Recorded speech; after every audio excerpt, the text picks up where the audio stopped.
ازيكم عاملين ايه؟ وحشني قوي قوي قوي قوي قوي قوي. جايه لكم النهارده بفيديو جديد.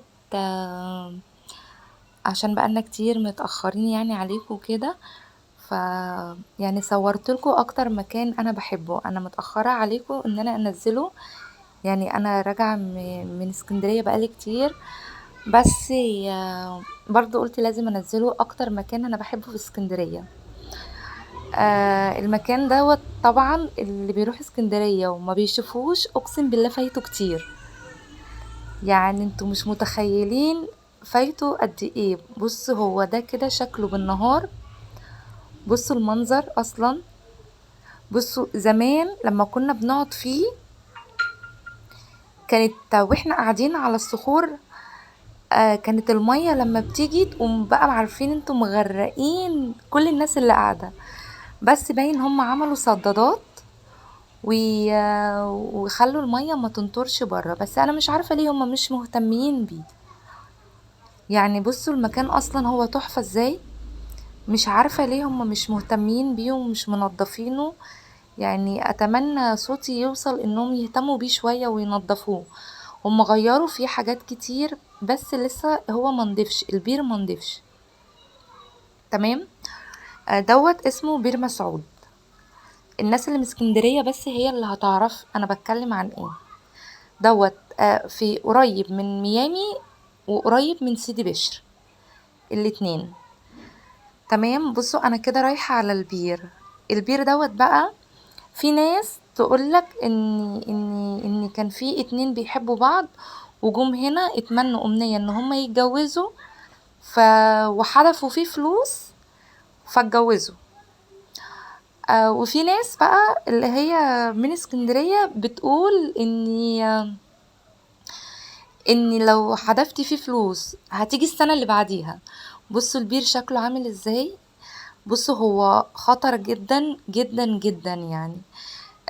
ففي ناس بقى ايه طول ما الناس واقفة بتحدف فيه فلوس. وفي ناس بتيجي تلم الفلوس اللي تحت. بتنط وترمي الفلوس اللي تحت. طبعا الفلوس طبعا بتبقى فضة. وبيجوا الساعة 6 الصبح كده وفي ناس بتنط بالليل. وطبعا ده بيبقى خطر عليهم لاني زمان يعني كنت وانا صغيرة مامتي كان بتحكي لي ان في حد نط دماغه اتفتحت نصين وما طلعش طبعا. طلع ميت. تمام. ده بقى شكل البير من بره. بير مسعود. شكله من هنا الكولمان ده كان بتاعنا على فكرة وكنا رايحين البحر.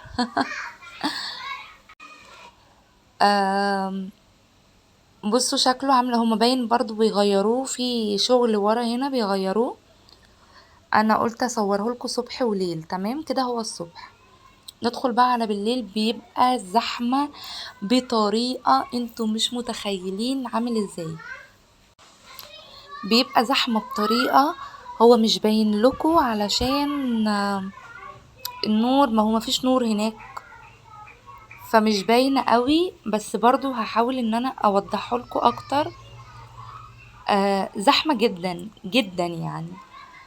مش متخيلين الناس بتبقى عاملة ازاي. لا وفي حتة في الصخور برضو المفروض ان المسؤولين برضو يعني يخلوا بالهم منها. في حتة في الصخور مفتوحة. يعني اللي مش هياخد باله منها هيقع. وكل اللي عملوه السنة دي بس ان هم حطوا خشبتين كده علامة. لكن انا شايفة ان هي لو اترمى فيها صخور واتسدت تبقى احسن. بدل الخشبتين اللي انتوا حطيتوها ما ملهاش اي 30 لازمة. بصوا مكان البير هناك اهو. يعني انا بصور لكم برضو من الاتجاه اللي انا صورت لكم منه الصبح. طبعا هو الصبح احلى بكتير علشان رايق. بصوا الزحمه. بصوا الزحمه عامله ازاي. ما انا بقول لكم اللي بيروح اسكندريه وما بيروحش بير مسعود فايته كتير قوي قوي. يعني في ناس كتيره قوي ما تعرفوش. آه ف... ف انا من الناس اللي بتحب تروحوا حتى لو هتقعد فيه يوم. بصوا الصبح هو شمس قوي بس حلو. طبعا هي اسكندريه كلها حلوه. ما ينفعش حد يقولها اسكندريه وحشه. بالليل هوا جامد قوي. هوا تحفه. بس والناس اصلا بتقعد فيه عشان هو هوا بقى، وفي هناك خيل وفي مراك في اللهم صل على النبي، في عجل والبيتش باجي، وفي حاجات كتيرة قوي ومراجيح. يعني هو مكان يعني يعني الناس كلها بتروح هناك تستمتع.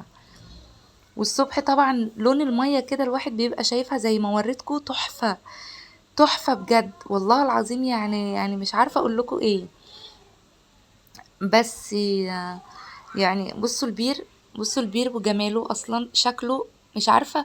بس الناس بقى اللي بتقعد على السور ديت، يعني مش عارفة المفروض يعملوا، يوقفوا امن، يوقفوا حاجة. ان القعدة دي خطر، خطر. يعني هو اللي بيضحي بنفسه كده ويبقى قاعد، ما هو ممكن يقع. مشكلة ان هيجيبوا، هيسبب، حتى لو انت مش باقي انت على حياتك، ومش باقي على زعل اهلك، انت ايه ذنبها الناس اللي واقفة تتسرع من المنظر اللي هتشوفه؟ يعني زي ما بقول لكم زمان، يعني بحكي لكم والدتي اللي بتحكي لي ان في حد ايه نط علشان ياخد الفلوس، دماغه اتخبطت في الصخور، دماغه اتفتحت. بس بصوا المكان اللي انا بقول لكم، بصوا هو زحمه قوي ازاي. كده انا خرجت بقى بره الصخور. برضو المكان في بير مسعود، انا خرجت بره الصخور. يعني هما مهتمين بالنظافه بره، بس انما جوه الصخور مش مهتمين بنظافته. والاعداد دي طبعا هي جديده، ما كانش في اعداد من دي زمان. كان في بيبقى ايه، بيعملوا بقى زي، هما زمان بيسموها كازينو. كازينو ويحط بقى، بيبقى فيه بقى فقرات وحاجات. يعني هو بص بير مسعود في كل حالاته تحفة، ويكفي يعني حاجات حلوة. بصوا المنظر حلوة قوي، حلوة قوي. يعني من الحاجة الوحيدة اللي انا اتمنى ان هي ما تتغيرش في اسكندرية، هما جددوه. بس انا مش حابة ان يعني حد طبعا انا من الناس اللي اتعودت من زمان قوي ان هي تحدف فلوس علشان تيجي السنة الجاية. انا عارفة ان كل ده خرافات، بس انا بحب اعمل الحركة دي. فكان اخر يوم ليا وما ينفعش ان انا اعدي اللحظة ديت واحدف الفلوس فيها. بس الصخور بقى بتوقع. بس ماما كانت بتكلمني هنا عشان هي اللي بتصورني. شوفوني بقى وانا بحدف الفلوس. ولو اول مرة تشوفونا ما تنسوش تشتركوا في القناة وتفعلوا زر الجرس علشان يوصلكوا كل جديد. وما تنسوش بقى تدعموني باللايك بتاعكم اللي بيفرحني. بصوا هرمي الفلوس.